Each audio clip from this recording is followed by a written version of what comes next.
Hello, c'est Nanoda. Aujourd'hui, on se retrouve pour la recette brioche au café avec des noix et un cœur coulant fondant au chocolat blanc. C'est vraiment ma recette préférée de tous les temps et je suis trop heureuse de la partager avec vous. Vraiment faire des brioches, c'est ce que j'adore le plus. On va commencer par casser les œufs parce que c'est ce qu'on va mettre en première dans la cuve du robot. Donc vous vous souvenez de ma technique, mettre la liquide d'abord pour éviter que la pâte ne colle. Parce que justement la pâte à brioche a tendance à coller. C'est pour ça que c'est toujours préférable de placer tous les récipients avec les ingrédients dans le frigo. Donc on sépare juste le sel de la levure et le beurre évidemment parce qu'on le met après. Enfin, l'idéal c'est de séparer tous les ingrédients dans le frigo, à part vraiment le premier élément que vous mettez dans le fond de la cuve, donc genre les œufs et la cuve ensemble dans le frigo filmé. Et la farine à part, etc. Pour moi, c'est ce que je fais. Tout dans le frigo, même le pétrin. Donc, ce qui va servir à pétrir la pâte. Le café, pas besoin. Les noix, pas besoin.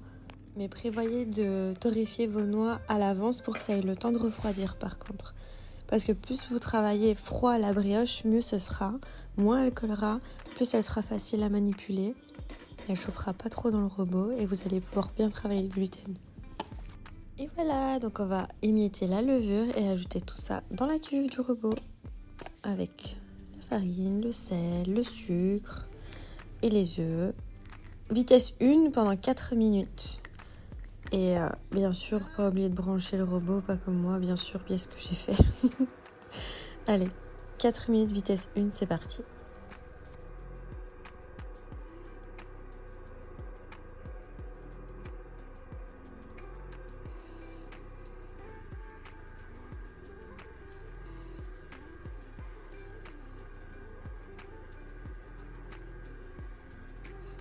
Maintenant, on passe à 6 minutes, vitesse moyenne. Ça dépend de votre robot. Là, j'en ai mis du coup sur 2. On va pré-couper le beurre, ça sera beaucoup plus facile à incorporer.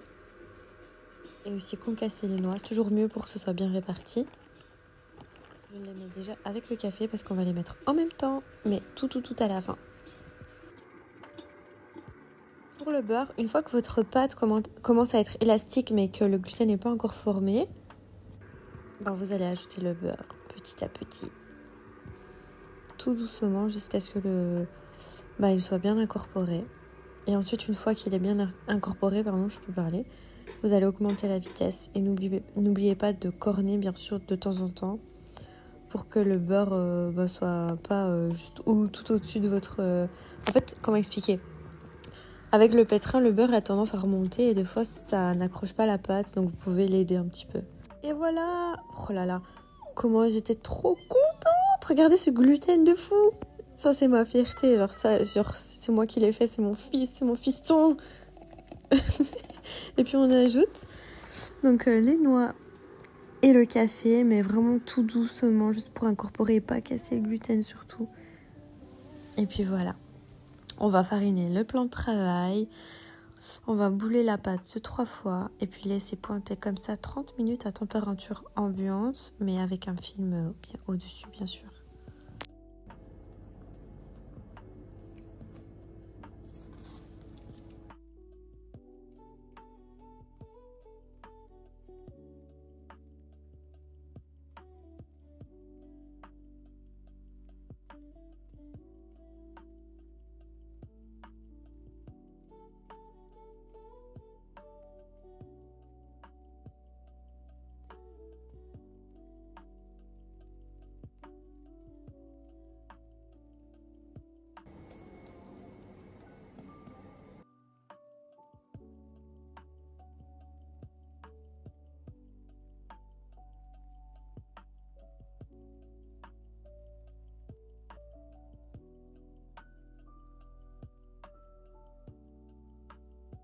Et voilà, donc vous voyez, ça a poussé un petit peu parce que le film tire légèrement. Mais le but, c'est pas que ça double de volume. Là, maintenant, vous allez rebouler. Moi, je le fais toujours 3 fois. Et puis, vous allez le mettre dans un saladier, dans un bol assez grand, quoi. Plus grand que la boule parce que ça va doubler de volume. Et vous allez filmer ça au contact et le mettre au frigo pendant au moins une nuit, donc jusqu'au lendemain. Ça va aider les arômes à bien se développer. La brioche sera bien sûr plus froide, donc plus facile à travailler le lendemain. Et nous voilà le jour d'après. La pâte a bien poussé. Elle est beaucoup plus ferme. Alors ce que je vais faire, c'est que je vais la diviser en deux et je vais déjà partager les parts égales. Donc on va peser, on va diviser en nombre de parts qu'on veut. Ici j'ai fait plus ou moins 100 grammes par petit pâton avec 10 grammes de chocolat blanc à l'intérieur. Et on garde l'autre moitié au frigo en attendant pour éviter que ça ne chauffe trop et qu'on ait du mal à travailler la pâte à brioche qui est très collante. Donc voilà, c'est parti!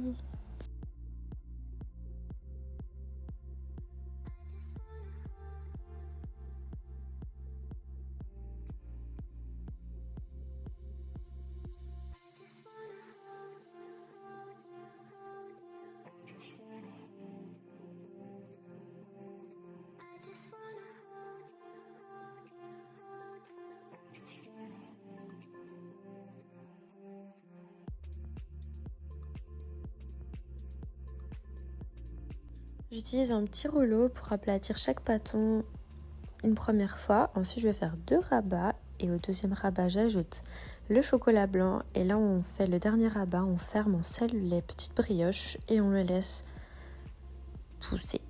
Vous allez voir, je vais vous montrer ça tout de suite.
Et voilà, on va passer maintenant à la cuisson. Alors pour ça, il y a la seconde pause. Donc on va faire chauffer un petit bol d'eau chaude qu'on va mettre dans le four fermé pour créer un environnement humide et un petit peu chaud. Et on va mettre nos petits pâtons, fermer le four, vérifier avec un petit thermomètre que ça ne dépasse pas 30 degrés. Sinon, vous ouvrez un petit peu jusqu'à ce que ça descende. Et on va laisser ça pousser entre 40 minutes, 1 heure, ça dépend. La trace de votre doigt doit être visible, mais doit ressortir. Ça signifie que votre pain a encore l'énergie de pousser dans le four, comme ça.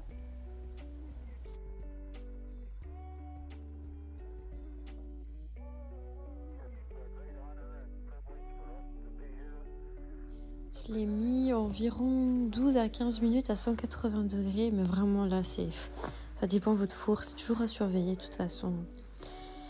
Et ben regardez, j'en ai oublié un. Heureusement que c'est celui que j'ai coupé parce que on aurait eu une bonne surprise. Hein. Mais bon, ça va, l'autre, c'était parfait. Regardez-moi ça, quand ça sort du four, ça coule là comme ça. Trop bon. Sur ce, si vous avez aimé la vidéo, n'hésitez pas à vous abonner. à liker, à me donner de la force. Et aussi, si vous voulez pouvoir acheter mes produits, si vous avez la flemme de les cuisiner, rendez-vous sur Instagram et vous avez toutes les infos de tout ce que je peux vendre, tout ce que je propose. Et je vous dis à très bientôt. Gros bisous!